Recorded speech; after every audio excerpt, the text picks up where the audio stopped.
Hey everybody, it's Master Gallengeist here, bringing you my review of the Invincible Iron Man issue 599. And this was a really good issue because it did a good job of balancing out the various different things that were going on in it.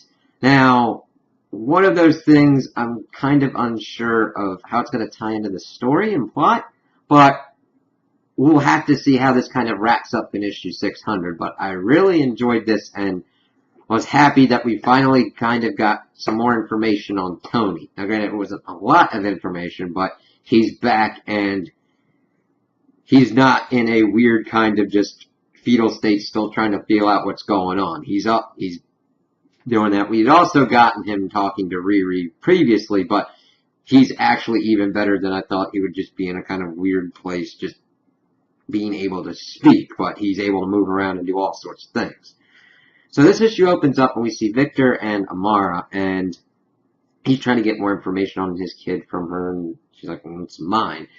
Doesn't say if it's a boy or a girl or anything, and he just shows, well, do you need money and all that kind of stuff? And she's like, I don't need anything from you, but he's like, I just don't want, no strings attached, I just want to provide for you and all that kind of stuff. Like, alright. And then he explains that he came there because it was instinct. He felt safe around her and all that, and he didn't want to cause her any problems or anything, but it was just the first kind of place, as he then dons his armor and leaves. And it was kind of interesting because I was like, well, that's probably the moment I fell in love with your father. Damn it. And it's like, oh, that's a pretty big, interesting kind of thing that we got throughout there. So then we get to what's going on with Amanda and MJ. They kind of are talking and everything and just saying, well, we know that he's alive and everything. He's doing something, but he just can't be here at the moment, or chooses not to be here. We'll choose to probably not kill him, but it'll be kind of close when he gets back. And just seeing Amanda and MJ kind of bond was kind of cool. I didn't think that they would be as big in their supporting cast role as they were, but I kind of liked them in this role in this Iron Man series. It doesn't feel like they're out of place. It feels like they fit within the Iron Man mythos and really add to the story. And it's kind of cool seeing MJ do her own kind of thing and be this kind of backup person for Stark and show the different skills that she's acquired.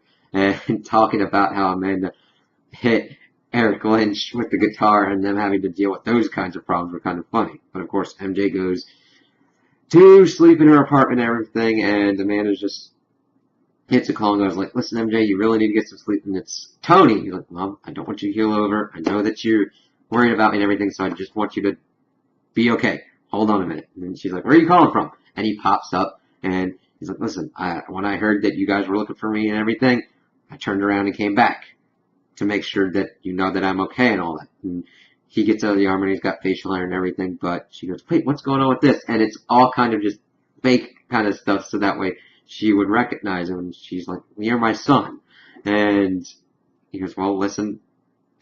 Well, she's going, what's going on? Well, he's like, I force restarted kind of what was going on, kind of purge out some stuff, but it was like a one-time deal, and I'm still not completely finished with it. I hope that we get a little bit more details on that, because that's kind of fascinating in and of itself to understand what's going on with his body. I don't need a complete in-depth explanation, but I'm like, what's he have to deal with? What's going on? Did he have to go and do what he's doing? Hopefully we get some of that stuff in the next issue or whatnot. And he goes, okay, well, I kind of need you to keep me company when I'm going to wherever I'm going. And he starts flying off, and he's talking about, like, he wants to know more about his father, nature versus nurture and all that kind of stuff.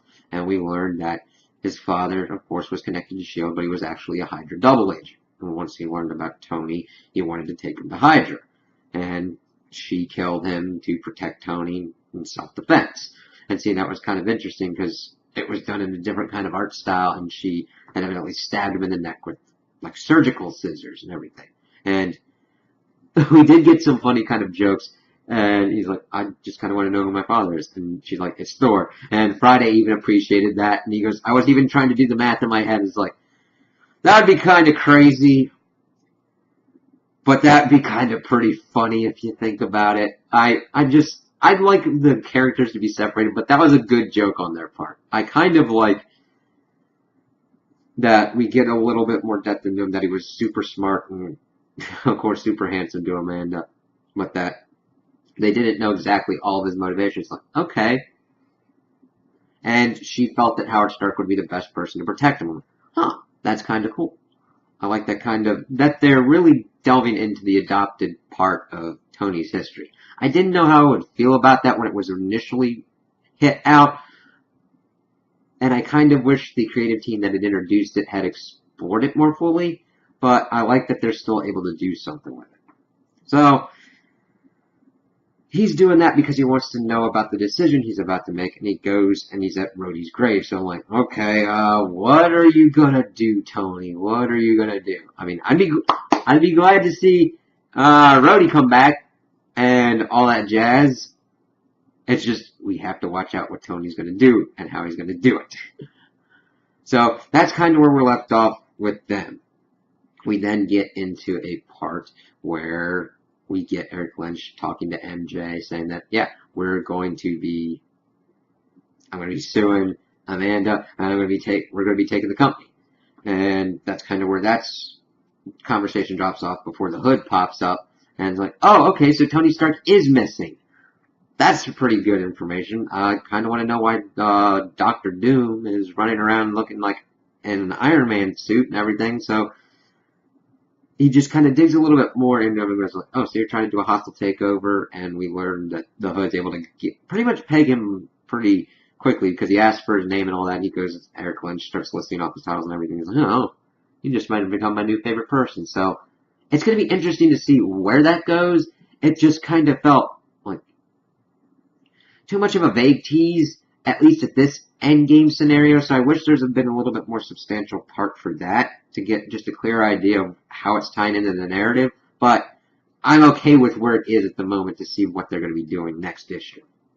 Then, the last parts of the issue deal with Riri talking to Tony and